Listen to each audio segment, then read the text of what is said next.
की न्यूज खबरों का। सीएम पुष्कर सिंह धामी ने सरखेत में आपदा क्षेत्र का किया निरीक्षण, पीड़ितों को बांटी सहायता राशि, कहा क्षेत्र की स्थिति पूर्ववत करने में लाए तेजी। सीएम धामी ने एसडीआरएफ जोलीग्रांट मुख्यालय का किया लोकार्पण, आपदा समेत अन्य दूसरे रेस्क्यू कार्यों में मिलेगी मदद।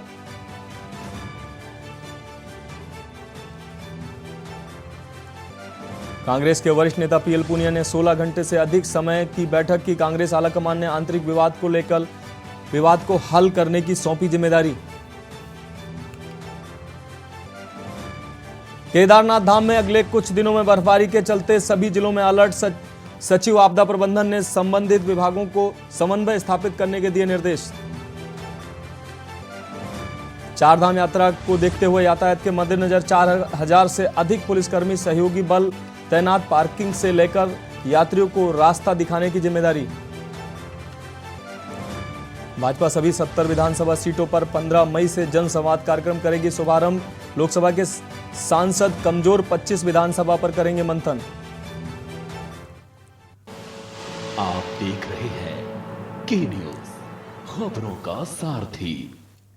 नमस्कार, खबर उत्तराखंड में आपका स्वागत है। मैं हूं आपके साथ मनोज मानस। रुक करते हैं खबरों का। खबर विकासनगर से आ रही, बंदोबस्त पटवारी रिश्वत लेते रंगे हाथ पकड़ा गया। आपको बता दें, आरोपी की पहचान ओम प्रकाश के रूप में की गई है। पटवारी और अन्य कर्मियों से जांच पड़ताल, विजिलेंस की टीम मामले की कर रही है जांच।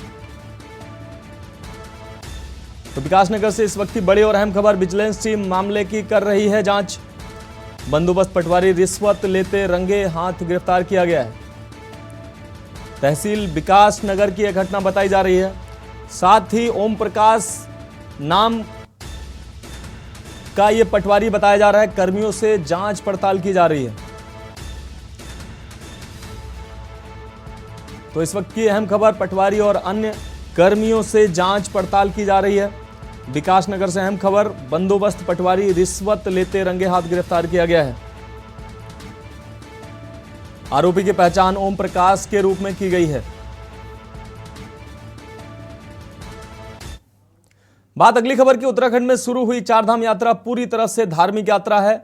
मौज मस्ती या पिकनिक के तौर पर इसे नहीं देखा जाना चाहिए। देश के संत समाज का यही कहना है। दरअसल यह बात इसलिए उठी है क्योंकि बीते कई सालों से चारधाम यात्रा में बड़ा बदलाव देखा जा रहा है। देवभूमि में आने वाले तीर्थयात्री मौज मस्ती के लिए पहाड़ों पर जाते हैं, जिसे लेकर संतों के ऐतराज के बाद अधिकारियों ने भी देवभूमि में आने वाले श्रद्धालुओं से यात्रा की पवित्रता बनाए रखने की अपील की है।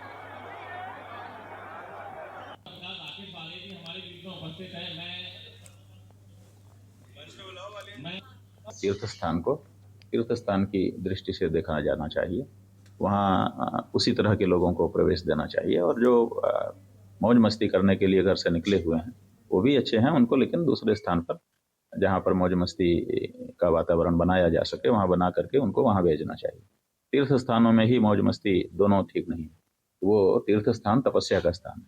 जो लोग पिकनिक की भावना से अगर यहाँ आते हैं तो वो अगर घर में ही रहें तो अच्छा है, क्योंकि जो वो स्वयं भी आकर के अव्यवस्था फैलाते हैं, और जो यात्री यहाँ आते हैं धार्मिक रूप से 90% लोग, उनको भी असुविधा होती है और प्रशासन को भी असुविधा होती है।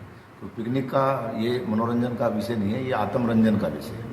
आत्मा का रंजन करने के लिए आध्यात्मिक यात्राएं की जाती है, हमारी पुरानी परंपरा है। और देवभूमि उत्तराखंड हरिद्वार में जो है यहाँ से यात्रा प्रारंभ होती है, और यहाँ का शासन प्रशासन, साधु समाज, ब्राह्मण, सभी व्यापारी वर्ग के बंधु जितने भी लोग हैं सब स्वागत के लिए तत्पर हैं। आने वाले सभी श्रद्धालुओं को किसी प्रकार की असुविधा ना हो, तो इस प्रकार के अगर कुछ लोग आते हैं सामाजिक रूप से, तो उसको शासन को और सख्ती से उनके साथ बर्ताव करना चाहिए। ये ध्यान रखा जाए यहाँ की मर्यादा, पवित्रता, विशेषकर गंगा की शुचिता का। तीर्थ में आने वाले यात्रियों के भीतर ये आस्था रहनी चाहिए कि पवित्रता रखी जाए। तो मैं यात्रियों से निवेदन करना चाहूँगा, वह यात्रा के पवित्र और यहाँ की शुचिता और यहाँ की मूल्य परंपराओं का आदर करते हुए यात्रा को सम्मान दें। तीर्थाटन है, ना कि पर्यटन, ये यात्रियों को ध्यान में रखना होगा। इस यात्रा में जो लोग पिकनिक के रूप में आते हैं, विभिन्न प्रकार की ऐसी गतिविधियां करते हैं, वो ध्यान रखें कि ये चारधाम की बड़ी पवित्रता और बड़ा सम्मान है। इस यात्रा की अक्षुण्णता को बनाए रखने के लिए मैं आह्वान करता हूं। और जो ये इतनी बड़ी आपदाएं आती है वो इन यात्रियों के कारण जो असंयम बरते जाते हैं, उसी कारण ये संकट आते हैं। इसलिए सब यात्रा का सफल और सुखद आनंद ले, दर्शन करें, पुण्य के भागी बने। श्रद्धालुओं से आप आए घूमने के लिए, बहुत और भी जगह है पूरे भारतवर्ष में। यहाँ आप आए तो कम से कम आस्था के साथ आए, और यहाँ कम से कम आप भगवान बद्री विशाल का और माँ गंगा का आशीर्वाद लेने आए। उस रूप में आप ना आए कि जिस रूप में आप जितनी भी आपदाएं आती हैं फिर देखिए उसका आप क्या क्या विनाश का ले विपरीत बुद्धि विनाश आप देखते हैं। तो मैं इतना ही कहना चाहूंगा कि कम से कम ऐसा ना उत्पन्न हो, ऐसा कोई व्यवधान उत्पन्न ना हो। तो कम से कम आप आस्था के साथ आए और देवभूमि में भगवान बद्री विशाल की कृपा पाएं, चारों धाम के दर्शन करें और आप आगे बढ़ें। जिला प्रशासन का भी ये अनुरोध है कि आप चारधाम यात्रा में आएं, आपका स्वागत है। देवभूमि आपका स्वागत के लिए तैयार है। हरिद्वार आपका एंट्री पॉइंट है। एज ए डीएम हरिद्वार, मैं सभी देश विदेश से आने वाले तीर्थयात्रियों का हृदय से उनका मैं स्वागत कर रहा हूं, उनकी शुभ यात्रा की मैं कामना कर रहा हूं, और उनसे अनुरोध है कि जिस धार्मिक भावनाओं से ओतप्रोत होकर आप आ रहे हैं, उसी धार्मिक भावना से आप अपनी यात्रा को सकुशल संपन्न करें। बात अगली खबर की। केदारनाथ धाम की यात्रा पर आने वाले तीर्थ यात्रियों के लिए अच्छी खबर है। यात्रा पर आने वाले यात्री यात्रा की शुरुआत से पहले मुख्य पड़ाव फाटा में अपने स्वास्थ्य की निःशुल्क जांच करवा सकते हैं। जनसंकल्प फाउंडेशन फाटा में यात्रियों के स्वास्थ्य की निःशुल्क जांच के साथ ही दवाइयां वितरित कर रहा है। केदारनाथ धाम की यात्रा पर हर साल करीब लाखों यात्री आते हैं। अत्यधिक ऊंचाई पर बसे होने के कारण मौसम पल पल में बदलता रहता है और ऑक्सीजन की मात्रा बेहद कम हो जाती है। हार्ट अटैक, मधुमेह, डायबिटीज, श्वास लेने में अन्य समस्याएं यात्रियों को यात्रा करने में परेशानी आती है। ATML हेल्थ में आपको बता दें 30 से अधिक शारीरिक जांच मौके पर निःशुल्क दी जा रही हैं। जनसंकल्प फाउंडेशन का प्रयास है यात्रियों के लिए किसी प्रकार किसी संजीवनी से कम नहीं है। फाउंडेशन यात्रा समाप्त होने पर भी केदार घाटी के लोगों को निरंतर अपनी सेवाएं प्रदान करता है। जनसंकल्प फाउंडेशन केदारनाथ पैदल यात्रा के साथ भैरव ग्लेशियर, तृतीय केदार तुंगनाथ के मुख्य पड़ाव चोपता और द्वितीय केदारनाथ भगवान मदमहेश्वर यात्रा के मुख्य पड़ाव गोंडार गांव में भी हेल्थ ATM लगा रहा है। ऐसे में यात्री केदारनाथ के साथ ही साथ दोनों धामों की यात्रा पर आएंगे, उन्हें स्वास्थ्य सुविधा का लाभ मिलेगा। फाउंडेशन पौड़ी जनपद के कोला खाल में भी हेल्थ ATM के जरिए मरीजों की जांच करके निःशुल्क दवाइयां वितरित कर रहा है।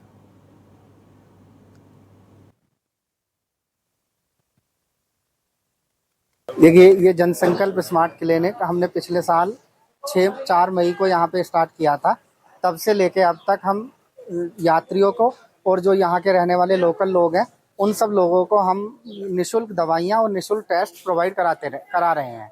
यहाँ पे हमने एक हेल्थ कियोस्क पिछले साल लगाया था जो पिछले साल से काम कर रहा है, और अब तक हमने करीब 6000 से ज़्यादा लोगों को अब तक हम यहाँ पे स्वास्थ्य सेवाएं दे चुके हैं। जी, जनसंकल्प फाउंडेशन के तहत श्री पुरुषोत्तम कृष्णा मंगारू के आशीर्वाद से और श्री बालाजी कृष्णा मंगारू के नेतृत्व में हम पिछले लगभग 1 साल से जनसंकल्प स्मार्ट क्लिनिक फाटा में चला रहे हैं। यह संकल्प क्लिनिक एकदम निःशुल्क है। यहाँ पे हम यात्रियों को परामर्श निःशुल्क उपलब्ध कराते हैं, साथ ही उनको दी जाने वाली दवाइयाँ भी पूर्ण तरह से निःशुल्क है। इनके अलावा हमारे पास विभिन्न तरह की जांचें जैसे BP की जांच, शुगर की जांच, हीमोग्लोबिन की जांच एवं अन्य कई तरीके की 30 जांचें लगभग हम यहाँ यात्रियों को उपलब्ध कराते आए हैं। यहाँ यात्रियों की जांच के साथ साथ हमारे पास टेली क्लिनिक की सुविधा भी उपलब्ध है, जहाँ टेली कंसल्टेशन के माध्यम से मुंबई और दिल्ली में बैठे हुए विशेषज्ञ डॉक्टर जिनमें MBBS एवं अन्य स्त्री रोग विशेषज्ञ, अस्थि रोग विशेषज्ञ, स्किन रोग विशेषज्ञ एवं बाल रोग विशेषज्ञ से भी उनकी बात कराते हैं। रुक करते हैं अगली खबर का। उत्तराखंड के मुख्यमंत्री पुष्कर सिंह धामी आज डोईवाला पहुंचे। भाजपा कार्यकर्ताओं ने CM धामी का भव्य स्वागत किया। CM पुष्कर सिंह धामी ने चारधाम यात्रा को लेकर कहा कि 15 लाख तीर्थ यात्रियों ने अभी तक रजिस्ट्रेशन कराया है। सरकार ने चारधाम यात्रा को लेकर सभी तैयारियां समय रहते पूरी कर ली हैं। CM धामी ने चारधाम यात्रा में पुराने रिकॉर्ड टूटने की उम्मीद जाहिर की है। तो बड़ी संख्या में लोग आ रहे हैं। गंगोत्री धाम और यमुनोत्री धाम के कपाट खुल चुके हैं। वहाँ की यात्रा बहुत। बाद अगली खबर की। जिलाधिकारी सोनिका की अध्यक्षता में ऋषि अपर्णा सभागार कलेक्ट्रेट में जन सुनवाई कार्यक्रम का आयोजन हुआ। आज कुल 96 शिकायतें, अतिक्रमण हटाने, आर्थिक सहायता, बिजली पानी समेत आपसी विवाद संबंधित जन सुनवाई में शिकायतकर्ता की तरफ से दोबारा आपको बता दें अपनी शिकायत रखने पर जिलाधिकारी ने संबंधित विभागों के अधिकारियों को चेतावनी देते हुए कहा कि अधिकारी सुनिश्चित करें कि जन सुनवाई में आने वाले प्रकरण बिना कार्रवाई के वापस न आएं। किन्हीं कारणों से कार्रवाई संभव न हो तो संबंधित शिकायतकर्ता को भी सूचित करें। भविष्य में कोई भी प्रकरण बिना कार्रवाई के सामने आए तो संबंधित अधिकारी के खिलाफ सख्ती से कार्रवाई की जानकारी दी है। शिकायत थी वो एमडीडीए से रिलेटेड थी, उसके बाद लैंड से रिलेटेड थी और फिर आपसी विवाद से रिलेटेड थी। इसके अलावा भी हमारे पास आए थे समाज कल्याण से रिलेटेड, विकलांग पेंशन, विधवा पेंशन, उससे भी रिलेटेड कुछ केसेस आए थे। तो हमने कोशिश की है कि मैक्सिमम को सही डायरेक्शन में ले जाएं या उसका निस्तारण कर दें, दोनों ही चीजें। बात अगली खबर की। राइस मिलर्स एसोसिएशन ने उप जिलाधिकारी तुषार सैनी के माध्यम से मुख्यमंत्री को ज्ञापन भेजकर उत्तराखंड कृषि उत्पादन मंडी विकास और विनिमय अधिनियम को उत्तर प्रदेश की तर्ज पर करने की मांग उठाई। उन्होंने कहा कि मांग पूरी होने पर प्रसंस्करण इकाइयां किसानों से सीधे अनाज खरीद सकेंगी। किसानों को किसी प्रकार की मंडी शुल्क और विकास शेष नहीं देना होगा। फ्लोर मिल प्रसंस्करण इकाई कच्चे माल के लिए उत्तर प्रदेश की मंडियों पर निर्भर है। ज्यादातर इकाई उत्तर प्रदेश की सीमाओं पर स्थापित है। उत्तराखंड और उत्तर प्रदेश की मंडी शुल्क नियमों में भिन्नता है और उत्तराखंड के उद्योग प्रतियोगिता नहीं कर पा रहे हैं। चावल को प्रखंड कृषि उत्पादन विकास विनिमय की निकृष्ट कृषि उत्पादन की सूची से बाहर किया जाए। एसोसिएशन से आपको बता दें, एसोसिएशन के सभी पदाधिकारियों ने कहा कि हमारी इकाइयां बंद होने के कगार पे हैं। मुख्यमंत्री प्रसंस्करण इकाइयों के पक्ष में निर्णय करें। राइस मिलर्स एसोसिएशन के संरक्षण वरिष्ठ व्यापारी शिव कुमार मित्तल ने कहा कि इन मांगों को हम बीते 1.5 वर्षों से उठा रहे हैं। ज्ञापन ये दिया है कि ये मामला हम 1.5 साल से उठा रहे हैं। पहले तो यहाँ पर हमारे 2.5% मंडी शुल्क था, यूपी में 1.5% था, 1% मंडी शुल्क और आधा %।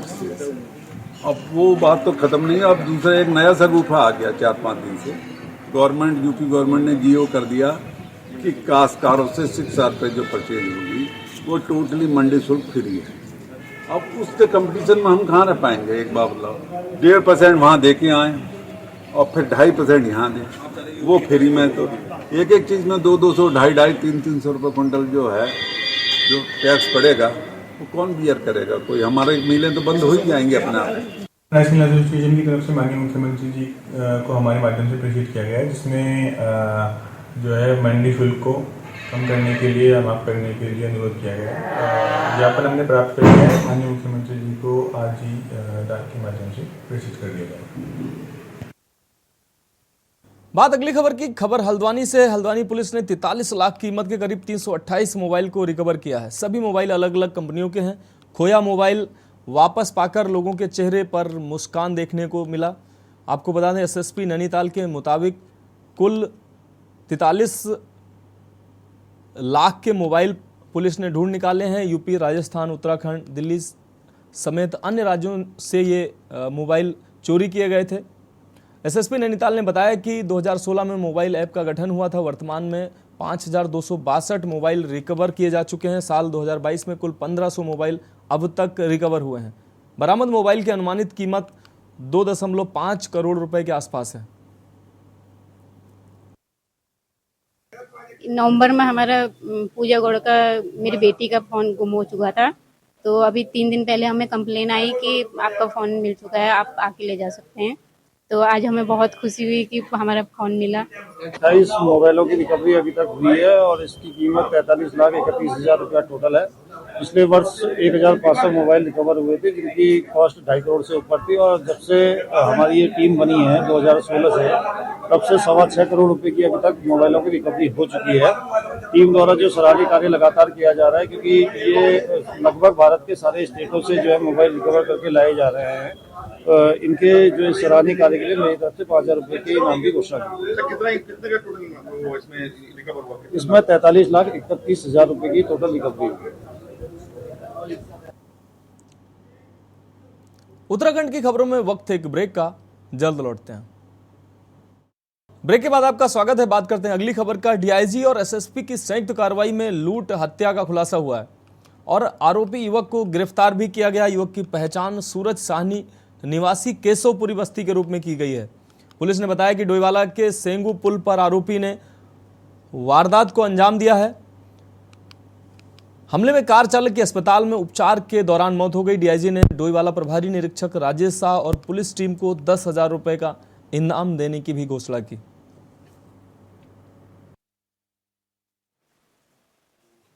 आकाश जैन, उसको घायल अवस्था में देखा गया तो उसके नाक के दाएं तरफ जो है चोट लगी हुई थी। फर्दर उसका जब इलाज के दौरान उसकी जो है 21 तारीख को डेथ हो गई है। और उससे पहले जब पूछताछ हुई तो पूछताछ में जानकारी मिली कि एक व्यक्ति था जिसने कि उसके साथ जो है मोबाइल फ़ोन छीन करके ले गया है। फिर प्रकाश में आया कि एक व्यक्ति जो अभियुक्त है वो सोरस सानी है, ये नई बस्ती डोईवाल का रहने वाला है। उसकी अरेस्टिंग कर ली गई है। जो जिस पेचकस जब आपस में दोनों झगड़ रहे थे तो पेचकस से ही अभियुक्त ने इसके मृतक के जो है जो दायां पोर्शन पर जो है अंदर घुसा करके उसको घायल किया था, तो वो बरामद कर लिया गया है। बात अगली खबर की। मीठी ईद के बाद अचानक पर्यटकों की आवाजाही बढ़ने से सरोवर नगरी जाम नगरी में तब्दील हो गई है। नैनीताल के खुशगवार मौसम का लुत्फ उठाने के लिए बड़ी संख्या में पर्यटक सरोवर नगरी नैनीताल का रुख कर रहे हैं। पर्यटकों की बढ़ती आमद से पर्यटन व्यवसाय से जुड़े लोगों के चेहरे खिले हुए हैं। नगर में सभी बड़े पंजीकृत होटल भरे हुए हैं। नैनीताल की पार्किंग और सड़कें वाहनों से पट गई हैं। नैनीताल के माल रोड में वाहन रेंगते नजर आ रहे हैं और स्थानीय लोगों का दोपहिया वाहनों से भी आना जाना मुश्किल हो रहा है। सीओ सिटी विभा दीक्षित का कहना है कि छुट्टियों के चलते नैनीताल में खासा पर्यटक बढ़े हुए हैं, जिसके बाद आज उम्मीद जताई जा रही है कि पर्यटकों की आमद में कमी आएगी। लेकिन आज पर्यटकों की खास आमद रही। गाड़ियों को रूसी बाईपास काला ढूंगी पर बिना होटल बुकिंग वाली गाड़ियों को रोका गया है।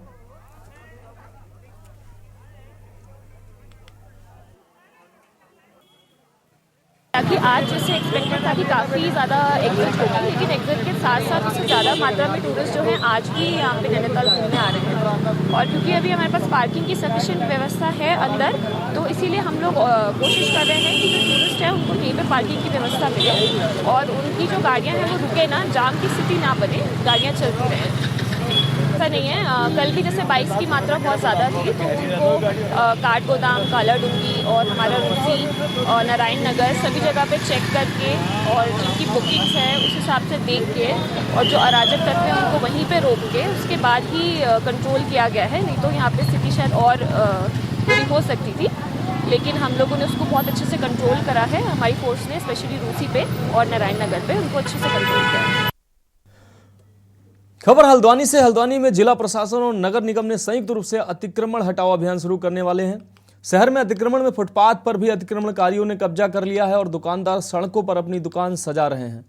स्थायी दुकानदार होने के बावजूद दुकान संचालक दुकानों को आगे बढ़ाकर अवैध अतिक्रमण कर रहे हैं। प्रशासन ने बताया कि फुटपाथ और अवैध अतिक्रमण के खिलाफ सख्त कार्रवाई की जाएगी। सिटी मजिस्ट्रेट ऋचा सिंह ने बताया कि उच्चाधिकारियों के निर्देश पर जल्द नगर निगम और जिला प्रशासन संयुक्त रूप से अतिक्रमण हटाओ अभियान के तहत ड्राइव शुरू करने जा रहा है। दुकान संचालकों को अवैध कब्जा हटाने की अपील की जाएगी। अधिकारियों ने बताया कि दुकान संचालक दुकानों की सीमा से बाहर सड़क पर सामान रखने पर सख्त कार्रवाई की जानकारी भी दी।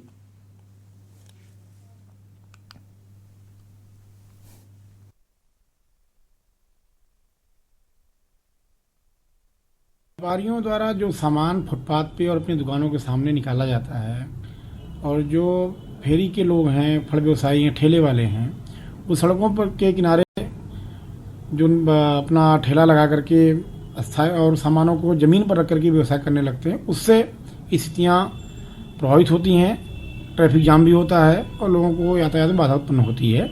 इसको लेकर पूर्व में भी बृहद पैमाने पर नगर निगम द्वारा अतिक्रमण हटाओ अभियान चलाया गया था, जिसमें काफ़ी अच्छी सफलता प्राप्त हुई थी और व्यवस्थाएं भी काफ़ी सुचारू हुई थी। वर्तमान में पुनः छोटे छोटे अभियान जगह जगह जहां पर ज़्यादा अतिक्रमण की शिकायतें प्राप्त हो रही वहां पर किया जा रहा है। इसमें हमारे उच्चाधिकारियों द्वारा भी निर्देश जारी किए गए हैं कि जो शहर में अतिक्रमण है उसको शीघ्र हटाया जाए और जो लोगों ने फुटपाथ और सड़क के किनारे की पट्टियों को घेर रखा है उसे क्लीन किया जाए।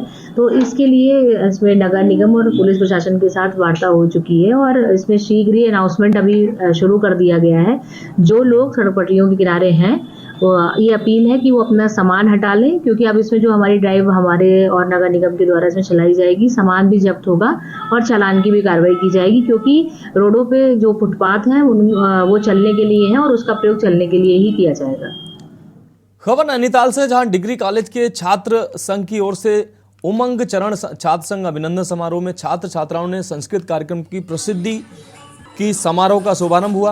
वहीं समारोह में विधायक दीवान सिंह, वरिष्ठ प्रधानाचार्य प्रोफेसर MC पांडे, सत्य प्रकाश शर्मा ने संयुक्त रूप से दीप प्रज्वलित कर समारोह का शुभारंभ किया। छात्र संघ ने अपने कोष की राशि से पुस्तकें खरीदने के लिए प्रधानाचार्य को हस्ताक्षर युक्त ज्ञापन सौंपा। वहीं विधायक दीवान सिंह बिष्ट ने विजेताओं को पुरस्कार और प्रमाण पत्र भी प्रदान किए।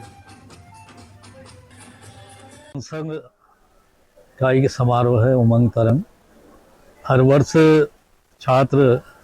नया छात्र संघ जब बन के आता है तो ये उमंग तरंग ये कार्यक्रम रखते हैं और बच्चों की जिस प्रकार से परिस्थितियाँ होती हैं, व्यक्तिगत होती हैं, सामूहिक होती हैं, जिस प्रकार की उनकी एक्टिविटी होती हैं, तो बड़ा अच्छा लगता है कि हमारे जो विद्यालय हैं आज बहुत आगे बढ़ रहे हैं। तो यहाँ पर भी जो कार्यक्रम हो रहा है बहुत अच्छा कार्यक्रम है। बच्चों ने अच्छी मेहनत की है, व्यक्तिगत रूप से भी करी है, सामूहिक रूप से भी की है। देशभक्ति के जो जिस प्रकार से किया है, योग के माध्यम से किया है। तो मैं छात्र संघ को भी बधाई देना चाहता हूँ कि जिस प्रकार से जो क्रिया होनी चाहिए विद्यालयों में छात्र संघ की, वो इन्होंने करके दिखाया। जो आज देखिए ये हमारा चल रहा है उमंग तरंग। ये हर साल की ये विद्यार्थी परिषद का हर साल वार्षिक उत्सव होता है। इसमें उमंग तरंग कार्यक्रम मतलब जो भी छात्र संघ अध्यक्ष बनता है वो हर साल अपना एक उमंग तरंग का कार्यक्रम करवाता है, जो भी छात्र संघ गोष्ठी करवाता है। पर इस साल हमने अपना छात्र संघ गोष्ठ सारा छात्र हितों के लिए दे दिया है। जो यहाँ हमारी नई NEP की पुस्तकें नहीं आई थी, हमने उसमें अपना पूरा छात्र संघ गोष्ठ दे दिया है। और उमंग तरंग जो कार्यक्रम है वो हम सब लोगों ने मिलजुल के इस वार्षिक उत्सव को बनाया है। खबर देहरादून से, जहां केदारनाथ में भारी बर्फबारी से मुश्किलें पैदा हो रही हैं, वहीं पैदल मार्ग और धाम में 3 से 4 फीट तक बर्फ गिरने और मौसम विभाग की चेतावनी को देखते हुए केदारनाथ के लिए यात्रियों के पंजीकरण पर रोक लगा दी गई है। केदारनाथ में कई दिनों से रुक रुक कर बर्फबारी हो रही है। बर्फबारी से धाम में यात्रियों के लिए टेंट लगाए जा रहे हैं। न्यूनतम तापमान -1 डिग्री तक पहुंच गया है। वहीं बद्रीनाथ धाम में भी बर्फबारी देखने को मिल रही है। 27 अप्रैल को बद्री धाम के कपाट खुलेंगे। वहीं यात्रा मार्गों पर जमी बर्फ को हटाने का कार्य लगातार किया जा रहा है।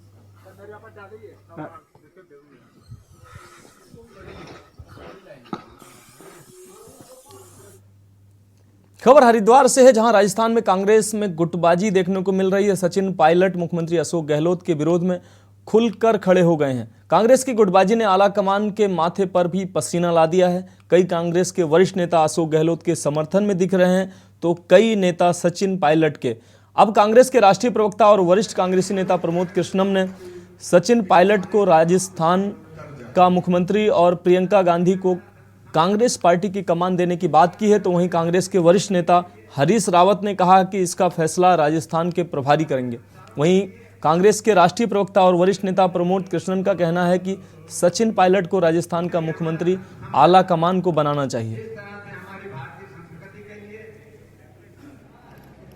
पार्टी समय समय पर चीज़ों का संज्ञान लेती है और जो पार्टी के राजस्थान के प्रभारी लोग हैं वो इस पर निर्णय लेंगे। और सब मल्लिकार्जुन खड़गे जी के नेतृत्व में हम सब लोग और प्रियंका जी के, राहुल जी के, सोनिया जी के सबके मार्गदर्शन में सारी पार्टी काम कर रही है। राजस्थान में सचिन पायलट को मुख्यमंत्री बना देना चाहिए क्योंकि राजस्थान की जनता ऐसा चाहती है और कांग्रेस पार्टी की कमान प्रियंका गांधी को सौंप देनी चाहिए क्योंकि नरेंद्र मोदी जी को अगर कोई 2024 में हरा सकता है तो वो सिर्फ प्रियंका गांधी है।